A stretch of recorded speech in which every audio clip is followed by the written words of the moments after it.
કોરોનાની કાળઝાળ લહેરમાં જ્યારે લોકો ઘરમાં કેદ હતા ત્યારે દૂધ મંડળી અને એપીએમસીના કર્મચારીઓ જીવના જોખમે રસ્તા પર હતા।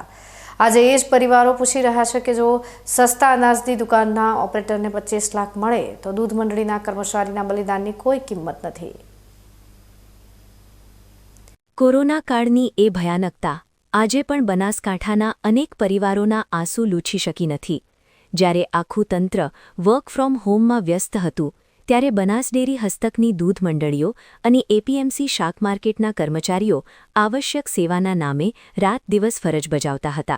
સરકારના જ આદેશથી આ યોદ્ધાઓ મેદાનમાં હતા, પરંતુ જ્યારે સહાયની વાત આવી ત્યારે વહીવટી વિસંગતતાના કારણે તેમના પરિવારોને અન્યાય થઈ રહ્યો છે। સરકારે પુરવઠા વિભાગ હેઠળની સસ્તા અનાજની દુકાનના સંચાલકો, કમ્પ્યુટર ઓપરેટર અને તોલાદ સુધીના તમામ માટે 25 લાખ રૂપિયાની સહાય જાહેર કરી છે, જે આવકારદાયક છે। પરંતુ સવાલ એ છે કે વાકવાડા અને ગોઢા જેવા ગામોની દૂધ મંડળીના કર્મચારીઓ જેમણે ફરજ દરમિયાન જીવ ગુમાવ્યો તેમને કેમ વંચિત રાખવામાં આવ્યા? માત્ર સરકારી પરિપત્રમાં સહકાર શબ્દની ગેરહાજરીના કારણે આ શહીદ પરિવારો આજે સહાય માટે વલખા મારી રહ્યા છે।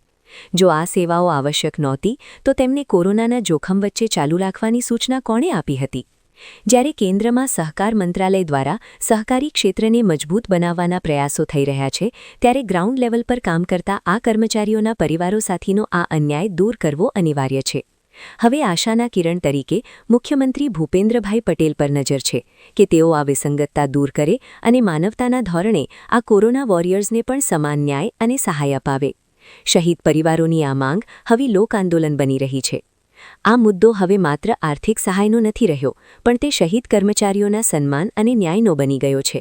જો સરકાર સત્વરે આ મામલે કોઈ નક્કર નિર્ણય નહીં લે તો આગામી દિવસોમાં આક્રોશ વધુ ઉગ્ર બની શકે છે।